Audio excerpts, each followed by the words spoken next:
یہ بہت پرانی بات ہے کہ ایک شہر میں ایک بادشاہ حکومت کرتا تھا جو نہایت نیک دل اور رحم دل انسان تھا۔ وہ اپنی رعایا کا خیال ایسے رکھتا تھا جیسے کوئی شخص اپنی اولاد کا خیال رکھتا ہے۔ اسے ہمیشہ یہ فکر رہتی کہ کہیں اس کی سلطنت میں کوئی دکھی یا ضرورت مند تو نہیں۔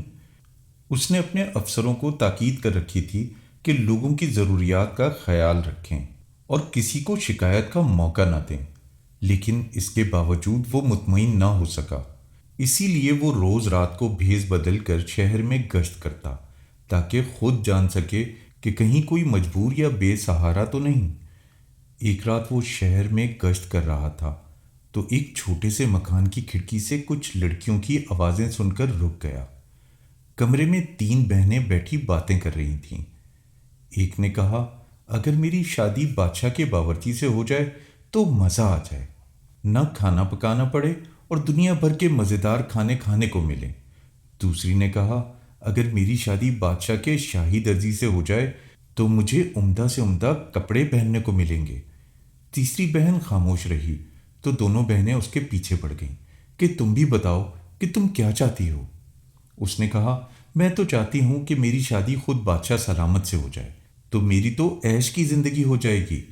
اس کی بہنوں نے خوب اس کا مذاق اڑایا کہ ذرا ان کی ہمت تو دیکھو، بادشاہ سے شادی کرنے چلی ہیں۔ بادشاہ نے یہ سب کچھ سنا اور واپس محل چلا گیا۔ اگلے دن دربار میں اس نے اپنے نوکروں کے ذریعے ان تینوں بہنوں کو بلوا لیا۔ تینوں ڈرتے ڈرتے حاضر ہوئیں۔ بادشاہ نے پوچھا، بتاؤ رات کو تم لوگ کیا باتیں کر رہی تھیں؟ تینوں خوف سے کانپنے لگیں۔ پہلے تو انکار کرتی رہیں، پھر دونوں بڑی بہنوں نے اپنی خواہش بتا دی۔ بادشاہ نے چھوٹی بہن سے پوچھا، سچ سچ بتاؤ تم نے کیا کہا تھا؟ وہ پہلے تو کہتی رہی کہ کچھ نہیں کہا تھا، لیکن آخرکار اسے سچ بولنا ہی پڑا۔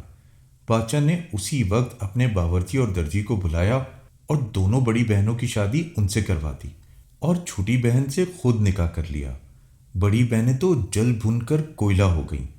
اپنی خواہش پوری ہونے کی خوشی نہیں ہوئی، بلکہ جلن اس بات کی تھی کہ چھوٹی بہن ملکہ بن کر ان کی مالکن بن گئی اور وہ اس کے نوکروں کی بیوی بن کر رہ گئیں۔ حالانکہ چھوٹی بہن نے کبھی ان کے ساتھ کوئی فرق نہیں رکھا، ہمیشہ بہنوں کی طرح ہی برتاؤ کرتی رہیں، کیونکہ وہ فطرتاً سادہ اور نیک تھیں۔ مگر بہنیں تو ہر وقت انگاروں پر لوٹتی رہتیں اور اسے نیچا دکھانے کے بہانے تلاش کرتی رہتیں۔ بادشاہ کی دو اور بیویاں بھی تھیں، مگر کسی کے ہاں اولاد نہ تھی۔ اللہ کا کرنا ایسا ہوا کہ چھوٹی ملکہ امید سے ہو گئی۔ بادشاہ کی خوشی کی کوئی انتہا ہی نہ تھی۔ ملکہ کی قدر و منزلت اور بڑھ گئی۔ بادشاہ ہر وقت اس کی خوشی کا خیال رکھتے اور بہنوں کے سینوں پر سانپ لوٹتے۔ جب وقت ولادت آیا تو ملکہ نے بادشاہ سے کہا، میری بہنوں کو بلا لیجیے، جس طرح وہ میری دیکھ بھال کریں گی اس طرح کوئی اور نہیں کر سکے گا۔ بادشاہ کو تو ملکہ کی ہر خوشی منظور تھی۔ انہوں نے فوراً دونوں بہنوں کو بلوایا اور کہا کہ ولادت ہونے تک ملکہ کے پاس رہو اور ان کا پورا خیال رکھو۔ اگرچہ بادشاہ ملکہ کی بہنوں کو پسند نہیں کرتے تھے، انہوں نے کئی بار ملکہ کو خبردار بھی کیا تھا، تمہاری بہنیں حسد کی آگ میں جل رہی ہیں، ان سے ہوشیار رہو۔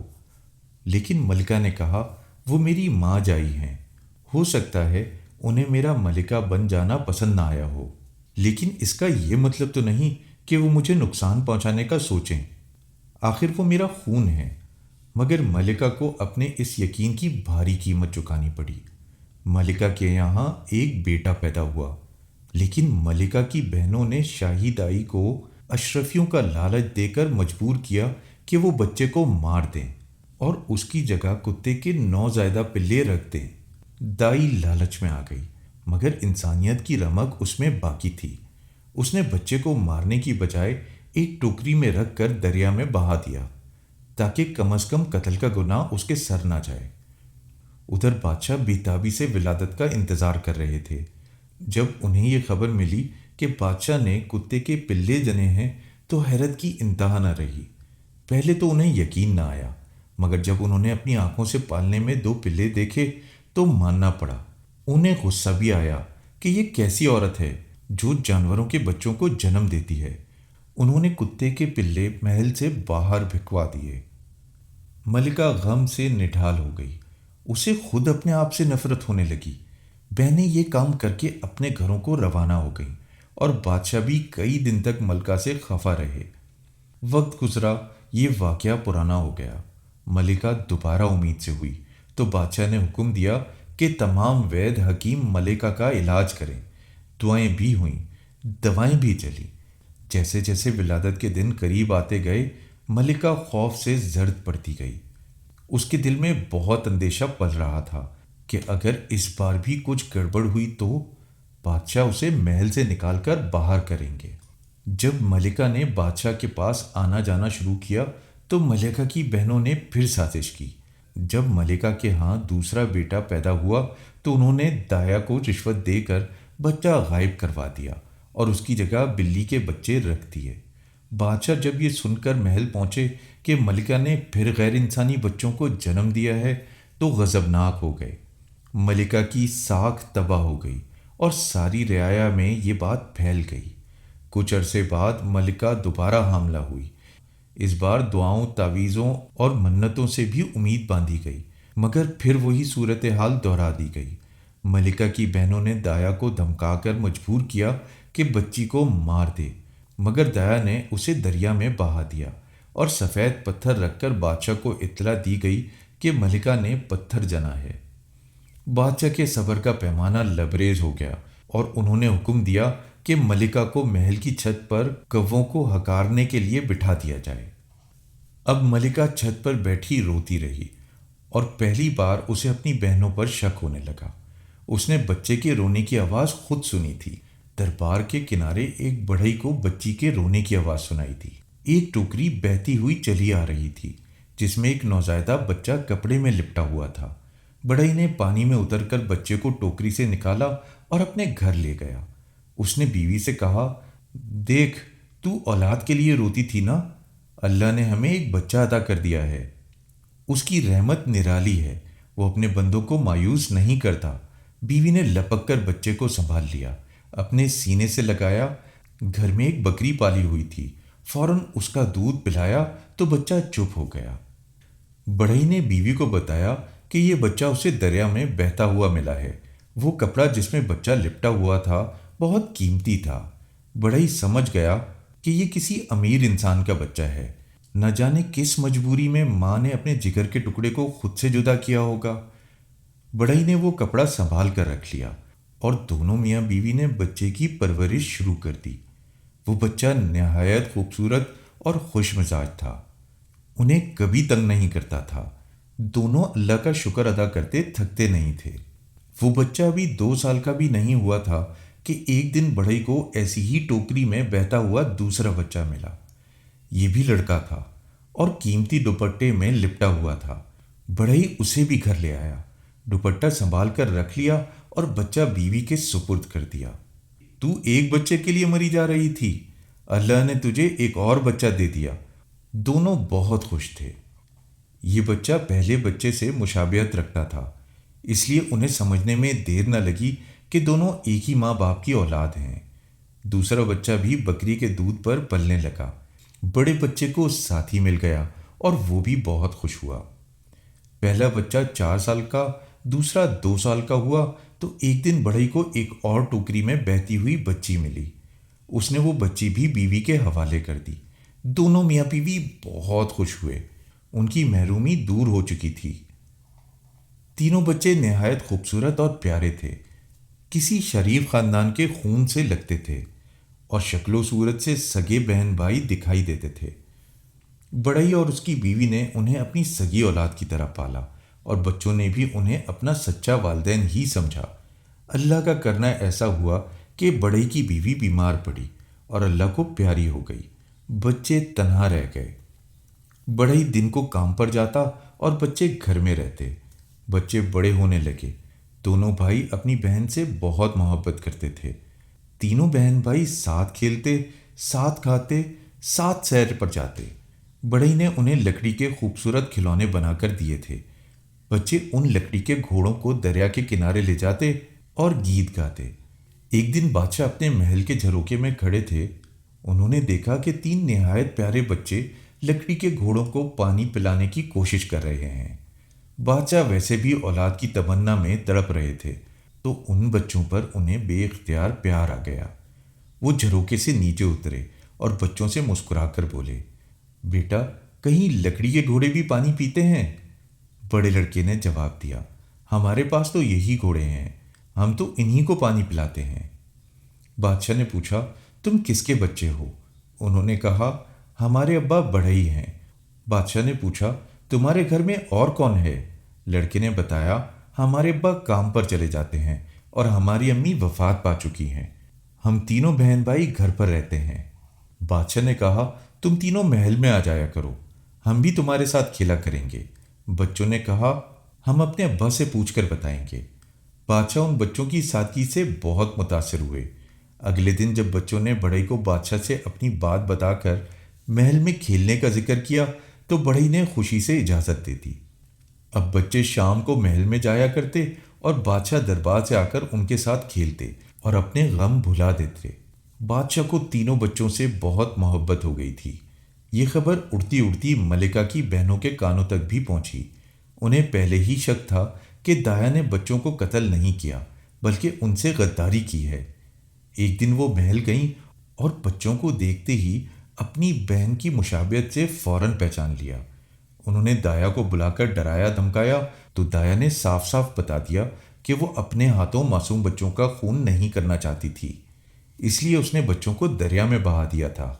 اب تو دونوں بہنوں کے دلوں میں پھر سے حسد کی آگ بھڑک اٹھی۔ وہ ڈرنے لگیں کہ اگر بچے سلامت رہے تو کبھی نہ کبھی ان کا راز فاش ہو سکتا ہے۔ انہوں نے بچوں کو ختم کرنے کا منصوبہ بنانا شروع کر دیا۔ انہیں معلوم ہو چکا تھا کہ دونوں لڑکے دن کے وقت بڑھئی کے ساتھ کام سیکھنے جاتے ہیں اور لڑکی گھر میں اکیلی رہ جاتی ہے۔ انہوں نے ایک چالاک عورت جس کو کٹنی کہتے ہیں اس کو بلایا اور انعام کا لالچ دے کر کہا کہ کچھ ایسا کرو کہ کسی کو شک بھی نہ ہو اور بچے بھی ختم ہو جائیں۔ کٹنی ایک زمانے میں کسی کی ساس تھی۔ وہ دن کے وقت بڑھئی کے گھر پہنچی، بچی مٹی کے کھلونوں سے کھیل رہی تھی۔ کٹنی بولی، بیٹی، تمہارا باپ اور بھائی کہاں ہیں؟ بچی نے جواب دیا، وہ تو کام پر گئے ہیں۔ کٹنی بولی، تم تو بڑی اچھی بچی ہو، بالکل شہزادی لگتی ہو، لیکن یہ مٹی کے کھلونے؟ شہزادیوں کے پاس تو بہت قیمتی کھلونے ہوتے ہیں، تم ان کھلونوں سے کھیلتی ہوئی اچھی نہیں لگتی۔ کٹنی بچی کو بہکا کر چلتی بنی۔ بچی رنجیدہ ہو کر لیٹ گئی، نہ کچھ کھایا نہ پیا۔ شام کو جب بھائی آئے تو بہن کی ضد سے پریشان ہو گئے۔ ان کے پاس اتنے پیسے کہاں تھے کہ قیمتی کھلونے خرید سکتے، لیکن وہ بہن کی آنکھوں میں آنسو بھی نہیں دیکھ سکتے تھے۔ دونوں ابھی چھوٹے تھے لیکن لکڑی کا کام اچھا خاصا سیکھ چکے تھے۔ انہوں نے بہن سے وعدہ کیا کہ اسے قیمتی کھلونے لا کر دیں گے۔ انہوں نے شام کے وقت بادشاہ کے محل میں جانا بند کر دیا اور گھر پر بیٹھ کر لکڑی کے خوبصورت کھلونے بنانے لگے جنہیں بیچ کر پیسے جمع کرتے۔ آخرکار انہوں نے اتنے پیسے جمع کر لیے کہ بہن کے لیے قیمتی کھلونے خرید سکیں۔ بہن بہت خوش ہو گئی تھی۔ کچھ دنوں بعد کٹنی پھر آ گئی۔ بچی نے خوش ہو کر اپنے نئے کھلونے دکھائے۔ کٹنی بولی، ہاں، اب تم ان کھلونوں سے کھیل کر اچھی لگتی ہو، لیکن تمہارے کپڑے تو بہت سستے ہیں، شہزادیاں ایسے کپڑے تھوڑی پہنتی ہیں، تمہیں تو ریشم اور کم خواب کے کپڑے پہننے چاہیے، تبھی شہزادی لگو گی۔ بچی پھر اس کے بہکانے میں آ گئی اور مایوس ہو کر لیٹ گئی۔ شام کو بھائی آئے تو پوچھا، اب کیا ہوا؟ بچی بولی، بھیا، میرے پاس اچھے کپڑے نہیں ہیں، میں شہزادیوں جیسے کپڑے پہننا چاہتی ہوں۔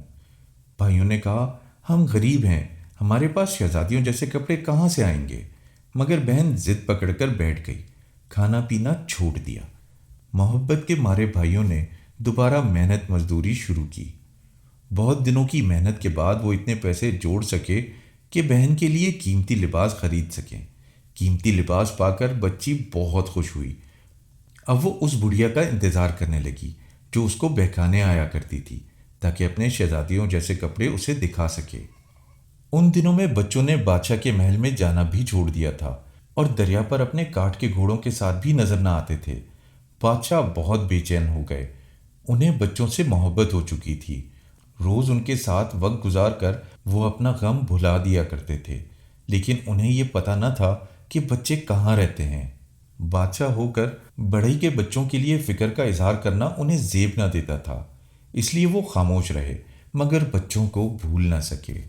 ادھر 1 یا 2 ماہ بعد کٹنی پھر چکر لگا کر گئی۔ لڑکی نے خوش ہو کر اپنے قیمتی کپڑے دکھائے۔ کٹنی بولی، ہاں اب تو تم بالکل شہزادی لگتی ہو، لیکن شہزادیاں جھونپڑی کے کچے آنگن میں تھوڑی کھیلتی ہیں، ان کے پاس تو خوبصورت باغ ہوتے ہیں جہاں سونے کے پانی کے فوارے ہوتے ہیں، گاتا ہوا درخت ہوتا ہے اور اس پر پھولتی چڑیاں بیٹھی باتیں کر رہی ہوتی ہیں۔ جب تم باغ میں بیٹھو گی تب اچھی لگو گی۔ کٹنی عورت بچی کو بہت کچھ سکھا کر اور پڑھا کر چلی گئی۔ بچی پھر منہ لپیٹ کر لیٹ گئی۔ شام کو جب بھائی گھر آئے اور بہن کی یہ حالت دیکھی تو فوراً سمجھ گئے کہ اب کوئی نئی فرمائش ہوگی۔ انہیں یقین ہو گیا کہ ان کے پیچھے کوئی آ کر ان کی بھولی بالی بہن کو بہکا جاتا ہے۔ انہوں نے پوچھا، اب کیا ہوا؟ بچی بولی، مجھے ایسے باغ میں کھیلنا ہے جہاں سونے کے پانی کا چشمہ بہتا ہو، گانے والے درخت ہوں اور بولتی چڑیاں ہوں۔ بھائیوں نے سمجھایا، بہن کون تجھے آ کر بہکا دیتا ہے؟ یہ سب چیزیں دنیا میں نہیں ہوتی، یہ تو صرف کہانیوں کی باتیں ہیں۔ تم اب سمجھدار ہو گئی ہو، ان ضدوں کو چھوڑ دو۔ لیکن بچی اپنی ضد پر اڑی رہی۔ 3 دن تک نہ کھایا نہ پیا اور روتی رہی۔ آخر بڑے بھائی نے کہا، اچھا میں جاتا ہوں ان چیزوں کی تلاش میں، اگر زندہ رہا تو یہ سب لے کر واپس آؤں گا، ورنہ مر جاؤں گا۔ چھوٹے بھائی اور بڑھئی نے بہت سمجھایا، بچی تو نہ سمجھ ہے، چند دن میں بھول جائے گی، اپنی جان خطرے میں مت ڈالو، مگر وہ نہیں مانا اور روانہ ہو گیا۔ جاتے جاتے کہہ گیا، میں شمال کی سمت جا رہا ہوں۔ وہ بھی بادشاہ کا بیٹا تھا اور اپنے قول کا پکا۔ پیدل چلتے چلتے پاؤں میں چھالے پڑ گئے، بال بڑھ گئے، نازک بدن کمزور ہو کر ہڈی ہو گیا۔ 6 ماہ کی مسافت کے بعد وہ ایک جنگل میں پہنچا۔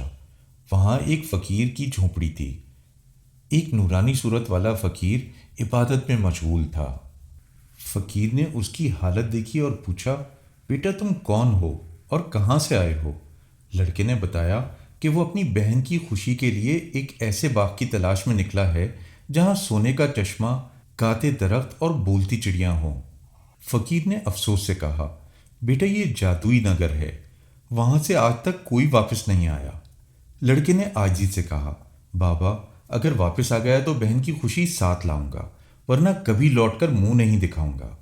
فقیر نے کچھ دیر سوچا، پھر اسے راستہ بتایا مگر خبردار کیا، جب تم اس نگر میں قدم رکھو گے تو ہر طرف سے آوازیں آئیں گی، چور چور پکڑو، مگر خبردار پیچھے مڑ کر نہ دیکھنا ورنہ تم پتھر کے بن جاؤ گے۔ لڑکا شکریہ ادا کر کے روانہ ہوا۔ جب وہ جادوئی نگر پہنچا تو دیکھا وہاں ہر طرف انسان پتھر بنے بکھرے ہوئے تھے۔ جیسے ہی اس نے قدم آگے بڑھایا، آوازیں آئیں، چور چور پکڑو، جانے نہ پائے۔ ابتدا میں اس نے دھیان نہ دیا، لیکن جیسے جیسے آگے بڑھتا گیا آوازیں تیز ہوتی گئیں۔ خوف سے اس نے اچانک پیچھے مڑ کر دیکھا اور وہ پتھر کا بن گیا۔ ادھر گھر میں بہن، بڑھئی اور چھوٹا بھائی بہت پریشان تھے۔ 1 سال گزر گیا۔ اب بہن کو احساس ہوا کہ اس کی ضد نے بھائی کو خطرے میں ڈال دیا ہے۔ وہ پچھتانے لگی۔ تب چھوٹے بھائی نے کہا، اب میں چپ بیٹھ نہیں سکتا، میں اپنے بھائی کو تلاش کروں گا۔ سب نے روکا مگر وہ عزم کے ساتھ روانہ ہو گیا۔ اسی راستے پر 6 مہینے کے سفر کے بعد وہ بھی اسی فقیر کی جھونپڑی پر پہنچا۔ فقیر نے پہچان لیا، 6 مہینے پہلے ایک نوجوان اسی تلاش میں گیا تھا، وہ اب پتھر کا بن چکا ہے۔ لڑکے نے نم آنکھوں سے جواب دیا، بابا وہ میرا بھائی ہے، میں بہن کی خواہش پوری کرنے نہیں، بھائی کو واپس لانے آیا ہوں۔ فقیر نے چھوٹے بھائی کو بھی وہ تمام ہدایات کیں جو بڑے بھائی کو کی تھیں۔ اللہ کا نام لے کر دوسرا بھائی بھی جادو نگری کے لیے نکل پڑا۔ 6 مہینے کے سفر کے بعد وہ جادو نگری میں پہنچا۔ اس نے بھی وہی کچھ دیکھا جو اس کے بھائی نے دیکھا تھا۔ اسے بھی آوازیں سنائی دینے لگیں، چور چور پکڑو پکڑو، جانے نہ پائے۔ لیکن وہ دل مضبوط کر کے چلتا رہا، یہاں تک کہ سونے کا چشمہ اس کے سامنے آ گیا۔ مگر پھر آواز اتنی تیز ہو گئی کہ وہ بے اختیار پیچھے مڑ کر دیکھ بیٹھا اور وہ بھی پتھر کا ہو گیا۔ 1 سال اور گزر گیا، لیکن چھوٹا بھائی بھی واپس نہ آیا۔ بہن بہت پریشان تھی۔ 2 سال میں وہ جوان ہو چکی تھی اور اس کے دل پر یہ بوجھ تھا کہ اس کے دونوں بھائی اس کی ضد کی وجہ سے گم ہو گئے۔ اب اس نے انہیں تلاش کرنے کا فیصلہ کر لیا۔ بڑا ہی بوڑھا ہو چکا تھا۔ اس نے بہت منت کی کہ مجھے اس بڑھاپے میں اکیلا چھوڑ کر نہ جا، مگر بیٹی نے کہا، ابا مجھے جانے دیں، میں وعدہ کرتی ہوں کہ اپنے دونوں بھائیوں کو واپس لے کر ہی آؤں گی۔ اسے یاد تھا کہ اس کے بھائی شمال کی سمت گئے تھے۔ وہ بھی اسی سمت روانہ ہو گئی۔ 6 ماہ کے سفر کے بعد وہ فقیر کی جھونپڑی تک جا پہنچی۔ فقیر نے اسے دیکھتے ہی پہچان لیا۔ لگتا ہے تم ان دونوں لڑکوں کی بہن ہو۔ وہ تمہاری ضد پوری کرنے نکلے تھے اور پتھر کے ہو گئے۔ اب اپنی جان کیوں خطرے میں ڈال رہی ہو؟ لڑکی نے جواب دیا، بابا اب زندگی کا مقصد یہی رہ گیا ہے، یا تو اپنی غلطی کی سزا بھگتوں گی یا اپنے بھائیوں کو واپس لے آؤں گی۔ مجھے دعا دیں اور جادو نگری کا راستہ بتائیں۔ فقیر نے راستہ بتایا اور دعا دی کہ وہ کامیاب ہو، ساتھ ہی خبردار بھی کیا، اگر تم اس چشمے تک پہنچ جاؤ تو سب سے پہلے پرندے کے پنجرے کو تھامنا، تمام آوازیں خاموش ہو جائیں گی، آگے کی ہدایت چڑیا تمہیں دے گی۔ لڑکی نے فقیر سے تھوڑی سی روئی لی اور دعائیں لے کر روانہ ہو گئی۔ 6 ماہ کے سفر کے بعد جب وہ جادو نگری پہنچی تو حیران رہ گئی۔ خوبصورت شہر، سب کچھ سجا ہوا، دکانیں کھلی ہوئی، سامان موجود، مگر دکاندار پتھر کے، مزدور مکان بنانے کو کھڑے، ہاتھ میں کھرپی، لیکن وہ سب پتھر کے بنے ہوئے تھے۔ چاروں طرف پتھر کے بت بکھرے ہوئے تھے۔ اس نے سب کچھ ایک ہی نظر میں دیکھ لیا، پھر روئی کو کانوں میں ٹھوسا، اللہ کا نام لے کے شہر میں داخل ہو گئی۔ اندر قدم رکھتے ہی ہر طرف سے آوازیں آنے لگیں، پکڑو پکڑو، چور چور، جانے نہ پائے، مگر وہ بڑھتی رہی۔ جب آوازیں ناقابل برداشت ہو گئیں تو اس نے خود زور سے گانا گانا شروع کر دیا۔ اس کی آواز اتنی بلند ہوئی کہ باقی آوازیں دب گئیں۔ پھر وہ جگہ پہنچی جہاں سونے کے پانی کا چشمہ گر رہا تھا۔ ایک طرف درخت سے گانے کی آوازیں آ رہی تھیں اور درخت پر ایک پنجرا لٹک رہا تھا جس میں چڑیا بیٹھی تھی۔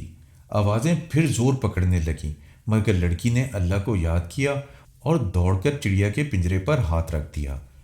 جوں ہی پنجرا پکڑا، ساری آوازیں بند ہو گئیں۔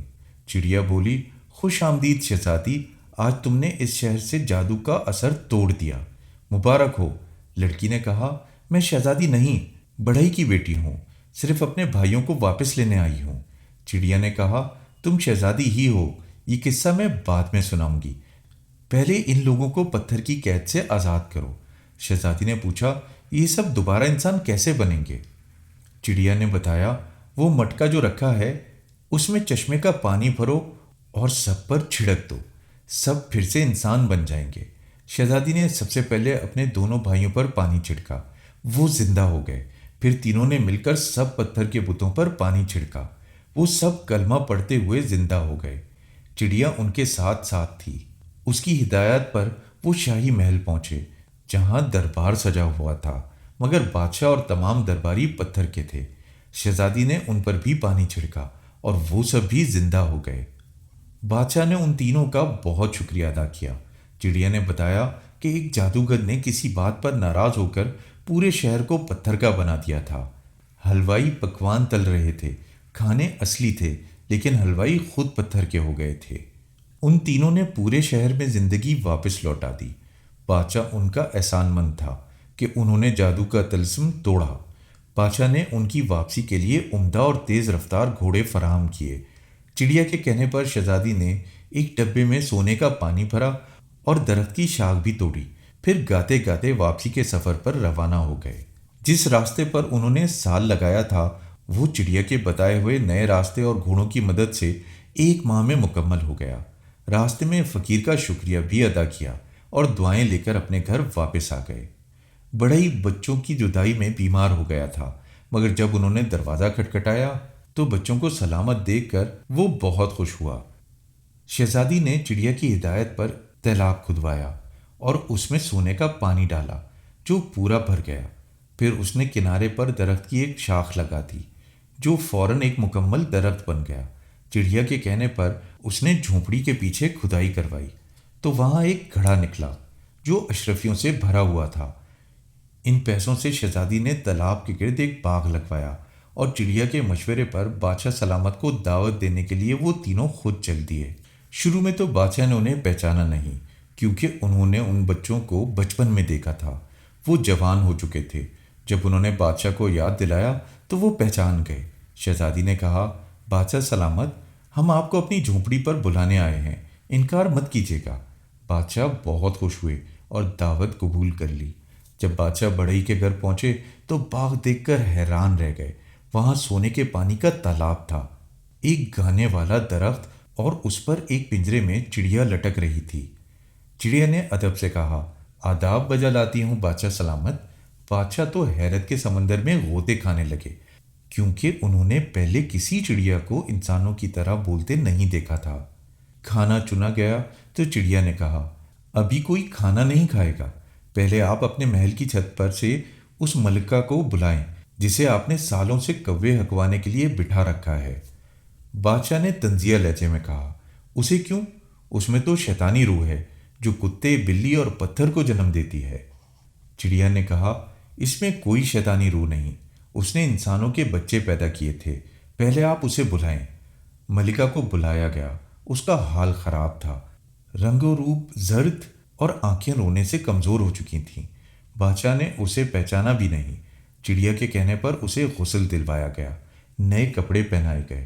پھر چڑیا نے بادشاہ سے کہا کہ ملکہ کی ان بہنوں کو بلایا جائے جو باورچی اور درزی کی بیویاں ہیں، اور اس دایا کو بھی جو بچوں کی پیدائش کے وقت موجود تھی۔ جب سب حاضر ہو گئے تو چڑیا نے ابتدا سے انتہا تک کی پوری کہانی سنائی۔ اس نے بتایا کہ یہ سب ملکہ کی بہنوں کے حسد کا نتیجہ تھا۔ پہلی بار بیٹا ہوا تھا تو اس نے اس کی جگہ کتے کے بچے رکھ دیے تھے، دوسری بار بلی کے بچے اور تیسری بار بیٹی کی جگہ پتھر۔ ملکہ بے ہوش تھیں، اسے کچھ پتہ نہ چلا اور خود کو مجرم سمجھتی رہیں۔ دایا نے بچوں کو مارنے کی بجائے ٹوکری میں رکھ کر دریا میں بہا دیا۔ وہ تینوں بچے دریا کے کنارے بسنے والے بڑھئی کو ملے جس نے ان کی پرورش کی۔ چڑیا نے بڑھئی سے پوچھا، کیا میں غلط کہہ رہی ہوں؟ بڑھئی نے کہا، یہ چڑیا سچ کہہ رہی ہے، البتہ مجھے معلوم نہیں تھا کہ یہ بچے بادشاہ سلامت کے ہیں۔ میں نے وہ کپڑے سنبھال کر رکھے تھے جن میں یہ لپٹے ہوئے تھے۔ کپڑے لائے گئے، ملکہ نے فوراً پہچان لیا۔ چڑیا نے کہا، بادشاہ سلامت، یہ تینوں آپ کی ہی اولاد ہیں، اور آپ نے اپنی بے قصور اور وفادار ملکہ کو 15 سال محل کی چھت پر بٹھا کر جو ظلم کیا ہے اس کا ازالہ کیجیے۔ بادشاہ نے ملکہ سے معافی مانگی، بچے سینے سے لگائے اور خوشی سے ان کی آنکھوں میں آنسو بہنے لگے۔ ملکہ بھی خوشی سے نہال ہو گئی۔ بادشاہ نے ملکہ کی بہنوں کو سزائے موت کا حکم دیا، لیکن ملکہ کی سفارش پر انہیں معاف کر دیا گیا اور صرف قید کر دیا گیا۔ دایا کو بخش دیا گیا کیونکہ اس کی رحم دلی سے بادشاہ کو اپنے بچے سلامت ملے۔ بڑھئی کو محل میں رہنے کو مکان دیا گیا اور بچے ہمیشہ اسے باپ جیسی عزت دیتے۔ آخر میں چڑیا نے کہا، شہزادی، اب مجھے بھی آزاد کر دو۔ تمہیں تمہارے ماں باپ اور بھائی مل گئے، اور بادشاہ سلامت کو ان کی بیوی اور بچے۔ شہزادی نے چڑیا کا پنجرا کھول دیا اور چڑیا پھر سے اڑ گئی۔ جیسے اللہ نے ان کے دن پھیر دیے، تو کبھی بھی مشکلات سے پریشان نہیں ہونا چاہیے، اللہ سب کے دن پھیر دیتا ہے۔